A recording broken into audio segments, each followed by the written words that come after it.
This is the scariest thing I have ever experienced. It happened back in 2015. I was still in school and went trick-or-treating every year with my friends Ryan, Mike, and Jesse. All of us were lazy and went as different members of the Wiggles, an old kids music group, which meant all we had to do was wear black pants and each pick a different colored long-sleeve t-shirt. Our usual routine for Halloween was to meet up at my place around 5 p.m. with our costumes and candy sacks, then head out once it got dark and trick-or-treat until we physically couldn't carry any more candy. At the end was the grueling walk all the way back to my house, where in the past, when we were closer, we would all sleep over. Nobody wanted to disturb our parents in the middle of the night for a ride home, and we never carried enough change to catch the night bus. That night, we didn't call it until we were a 45-minute walk from my house. It was dark, but it wasn't scary with all of us together, until we saw something none of us will forget. We came across a fence by the sidewalk, and from a distance, it looked like somebody had hung up a crazy Halloween decoration of a woman's bloody corpse hanging from it. However, as we got closer, it seemed more and more real. The moment we walked past it, she snarled.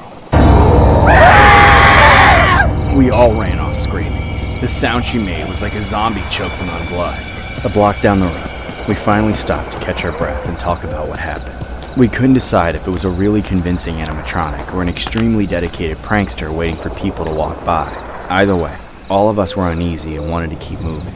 Unfortunately, not long afterwards, Ryan and Jesse decided to split off and go in a different direction because their houses were down another street. Normally, we would all go to my house together. I wasn't able to convince them otherwise, so then it was just me and Mike. Mike also warned me that we would split up soon.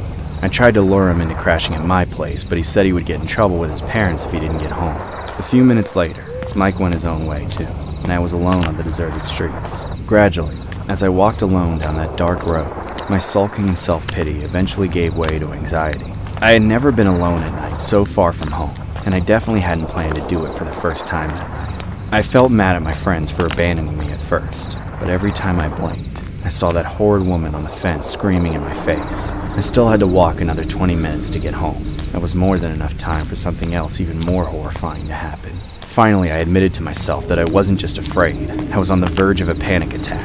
My heart was beating out of control, and despite the cool temperature, I was sweating through my shirt. I started power walking so I could get home sooner, but that only made me feel like I was running from something. Paranoia set in. I was convinced that every sound in the distance were the footsteps of somebody following me. I kept telling myself that I was overreacting and being stupid, but no matter how hard I tried to rationalize my surroundings, it felt like doom was growing closer with every second. Then, just 5 minutes away from home, I saw him, a tall, skinny man standing on the sidewalk ahead of me. I couldn't make out whether it was a super thin man in a Slender Man costume, or if it was a Slender Man decoration. Before I could even register the possibility of danger, my legs had carried me halfway in. I forced myself to slow down. Unfortunately, there was no way for me to turn off onto a trail or another street to go around it. I forced myself to slow down. My right side was blocked by another fence, and to my left was the street. I moved forward with caution, thinking about crossing to the other sidewalk to avoid getting close, even when I was unsure if he was a threat. I was trying hard not to overreact due to the panic and stress coursing through my body. And yet, when I got close enough, my fears only seemed to come true. I realized that it was in fact a man, and there was no costume. He was pale and lifeless, but worse, he was covered in blood, and I mean drenched in it. By then, he had noticed me, and he was staring at me with a look of pure evil hatred.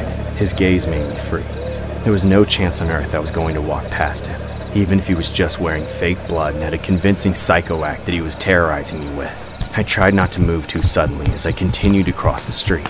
On the other side, it was obvious that he was still staring at me. I refused to make eye contact with him. I could see him in the corner of my eye, just watching me go by. My heart beat harder and harder until I thought it might explode. And then, right as I was directly across from him, he ran toward me. I instantly dropped my candy and fled for dear life. Every cell in my body was working to get the hell out of there. I didn't slow down or even look back until I got home. Then I barged inside and locked the door immediately. I made my way to my room and looked out my window. Luckily, nobody was there. I didn't sleep for the rest of the night. Sometime the next morning, I got a call from Mike. He told me to turn on the local news. What I saw almost made me pass out. The headlining story was that of a woman who was found dead hanging from a fence. I knew instantly that what my friends and I saw as some kind of Halloween prank was actually that very same woman. The guilt of not acting to find help still weighs on me, but more so does the knowledge that I was also inches from death. because the face of the man they caught for doing it, her boyfriend, was the same face of the man I saw that night while I was alone. Around the Halloween of 2015, a creepy woman decoration was found hanging from a chain-link fence within the neighborhood. A few pedestrians passed by thinking it was just merely a Halloween decoration, which was not uncommon this time of year. Later on, authorities were alerted about the hanging woman decoration, and it was discovered that this was in fact the real deal. Authorities identified the woman as Rebecca Cade, a woman who neighbors and family members disclosed as someone who battled with narcotics, but was a sweet girl. The woman allegedly got into a fight with a man named Donnie Kokenauer Jr. the night before she died. Kokenauer was arrested on the charge of murder on the following evening. According to authorities, she was running from him and got caught in the fence. Police later found a bloody boulder nearby.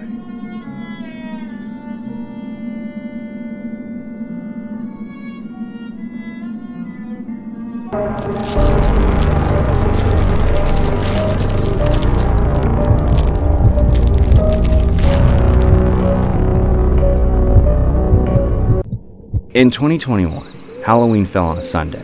My friend Ren told me about the Western concept of trick-or-treating, where you can just walk around and ask people for free candy. I thought the idea of getting free stuff just for wearing a costume sounded pretty good.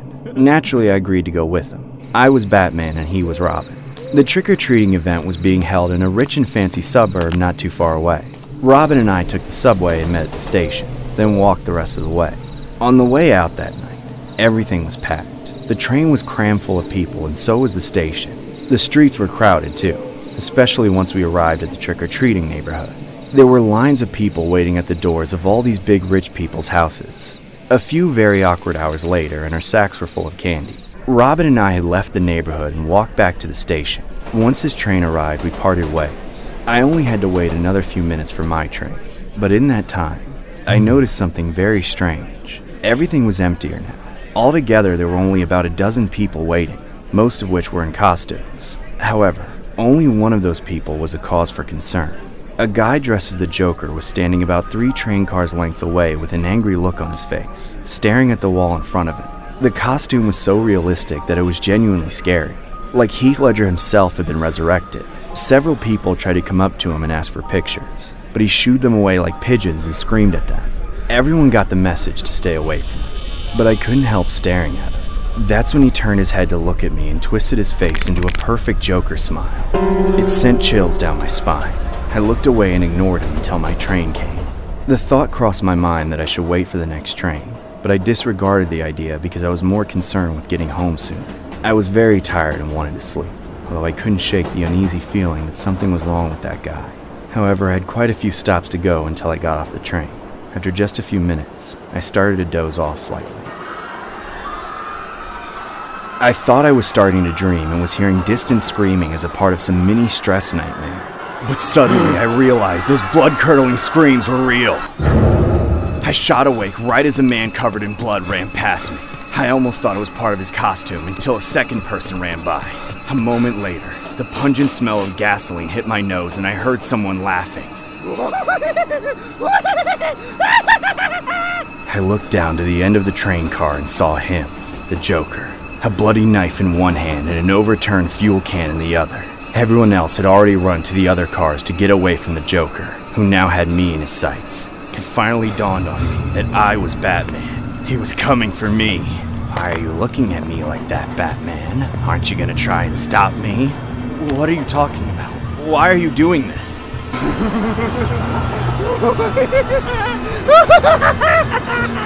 The Joker left the fuel can on its side on a chair, letting it pour out the rest of its contents. Then, he began to walk forward. I jumped from my seat and spilled my candy sack all across the floor. I walked backward, not letting him out of my sight. Only a few steps later, and I was blocked by the door. The Joker pulled out a lighter and lit the flame, then threw it behind him and ignited the giant puddle of gasoline. What's wrong, Batman? Are you scared? I thought it would be harder to kill you. Don't disappoint me! I opened the door and ran away. The Joker chased after me with his knife, but I managed to stay ahead of him until I ran to the last car on the train. All of the other passengers were hiding there too, many of them bleeding from stab wounds. My stomach dropped as I realized we were trapped. We had nowhere else to run. But then, at the last second, right as the Joker appeared in the train car, The train came to a stop and the doors opened. Everybody ran for their lives, and if they were injured, somebody helped them escape. I got as far away as fast as I could. At the bottom of the stairwell, I had the nerve to take a look back. The Joker was strolling out of the flaming train, preferring to take in the sight of all the chaos he had caused rather than create more. He looked directly at me and smiled, and I took that as my sign to keep running. I got dumped out in a completely different neighborhood, and the subway system shut down because of what happened. So it took me another hour to figure out how to get home on the bus. Afterwards, I couldn't even sleep. I've dealt with nightmares and flashbacks about that night ever since. I'm ashamed to talk about the trauma I went through because I regret not doing more to stand up to that maniac. However, I finally admitted to myself that I need to talk about what I went through. As for the Joker, the police apprehended him in that very same subway station not long after I escaped. But even then, I don't think the actions of a person like that will ever be explainable to a normal person.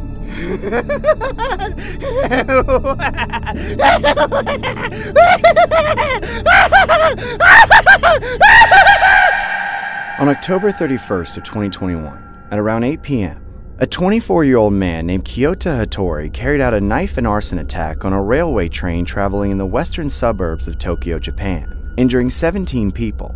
The man was arrested at the scene and was allegedly wearing a Joker costume. Police say the suspect told them that he quote-unquote adores the Joker character from the Batman films and wanted to harm multiple people and receive the death penalty.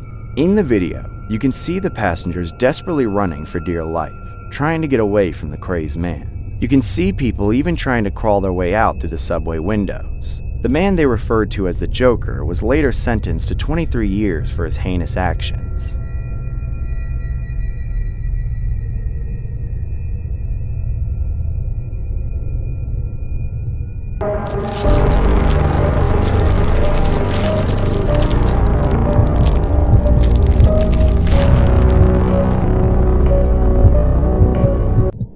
This all happened last Halloween. My buddies and I weren't the best kids growing up. We were always in trouble in school and picking fights with other kids. We'd often blaze and do other things that our parents would frown upon. I guess pretty basic teenager stuff. My mom always told me that I went looking for trouble. She said someday it is going to catch up with me. I always laughed it off until that night. My two friends, Rick James and I, dressed up as inmates for Halloween. My friends thought it was funny and said that we were foreshadowing if we didn't get our acts together like everyone said. We always ended up doing the same general stuff on Halloween. That year was no different. We met up at the local park and blazed for a bit to get started. Then we went out into the neighborhood to trick-or-treat. We wanted to make sure that we filled up our sacks all the way, so we literally went to every house. It always took a while, but we loved the huge amount of candy after blazing. After we finished, we hit up an abandoned house that we all knew of in the neighborhood. It was our traditional spot to go to after trick-or-treating. It was a small, two-story house that had been abandoned for years. Nobody knew why the house had been empty for so long. It was totally vacant. The three of us always visited the place every Halloween because it was so creepy. It was the perfect place to end the night. When we got to the house, we blazed again out front and then headed inside as usual to play a game of hide and seek. Typically, the game wouldn't be all that fun with 3 people, but the creepy house made it 10 times better. I was it that time, so I stayed outside while Rick and James hid. I counted to 10 and then headed in after them. The house was just as spooky and dark as I remembered. I was honestly a little creeped out walking through it alone, but I wasn't going to tell Rick and James that. I turned on the flashlight on my phone and started looking around for my friends. I didn't see either of them at first. They had done a good job of hiding themselves. It also didn't help that it had gotten pretty late, so the house was even darker. I could barely see anything besides what my flashlight hit. As I searched, I began to get more and more creeped out. I didn't really know why. I had been in the house many times before. It was just so eerily quiet for some reason. It was making me paranoid. I really just wanted to call out to Rick and James and be done with the whole thing, but there was no way I was letting them know that I was scared. They would have never let me hear the end of it. I forced myself to get over it and continue looking for them. I had searched downstairs for a while and still hadn't found either of my friends, so I headed upstairs. It was just as dark up there, and the stairs creaked loudly as I walked up. I made it to the top and looked around slowly with my flashlight. There was still no sign of anyone. Then I heard a noise come from one of the rooms. It was a sort of knocking, banging sound. I knew that it had to be Rick or James, but it still creeped me out. I took a deep breath and slowly entered the room. It was mostly empty, but there was still a dusty old bed in the middle. As I moved my flashlight around, I caught a glimpse of something moving behind the bed. I'd finally found one of them. I slowly crept over to look behind the bed and catch them. Then suddenly, something jumped out from behind the bed and leapt at me. Ah, I've got you! It was Rick. My heart was pounding like crazy, but I tried to play it off like I wasn't scared. Rick was laughing hysterically. I got you so good! You should have seen your face! Nah, I was just playing along. Rick told me I was full of it and kept laughing. I was a bit embarrassed, but I was mostly happy to have finally found one of them. Now that I wasn't alone, the house had gone back to normal and I was having fun again. We started looking around for James together. Even with the two of us, we still couldn't find him. We looked for quite some time before we started to get bored and annoyed. Rick said that we should just say that James won and let the game be over with. I didn't have a problem with that, so we started calling out to him to let him know that we were done. However, he didn't respond. We went all over the house calling his name and got nothing. We figured he was just messing with us. Then finally, I went into a room that we had somehow missed and saw his head peeking out from behind some boxes. I called Rick and we both walked over to James behind the boxes. All right, James, come on out. He didn't say anything, so I touched his head. Then I heard James's voice from under the bed behind us. Psst, I'm under here. We need to get the hell out of here now. Rick and I spun around to look back at the head and saw the scariest face ever looking back at us. We all got the hell out of there and ran as fast as we could back to my house. We all caught our breath in the living room and started talking about what we had seen. Rick and I told James about the head, but then James told us something shocking. He said that when he went to hide under the bed, he saw a tall figure in another room, banging his head against the wall. We were all super freaked out by this and agreed to tell our parents and call the police. It turns out that the abandoned house had a decaying body in it, some man who had been missing for a while. We realized then that we had dodged a bullet with whoever was in the other room, because that could have been the man's killer. A Smithfield man missing since early October of 2022 was discovered dead over the weekend in an abandoned vacant house. According to police, a neighbor reported smelling a foul odor coming from the house nearby. They identified the body on Halloween night, October 31st, a 40-year-old man named Leondis, whose family had reported him missing on October 11th. Police have since been seeking the public's help on social media for any help or possible leads. Police have mentioned that there's no way to tell how long the body had been lying in the house, and that the house was open to the environment and not secured, leaving the possibility for any intruders.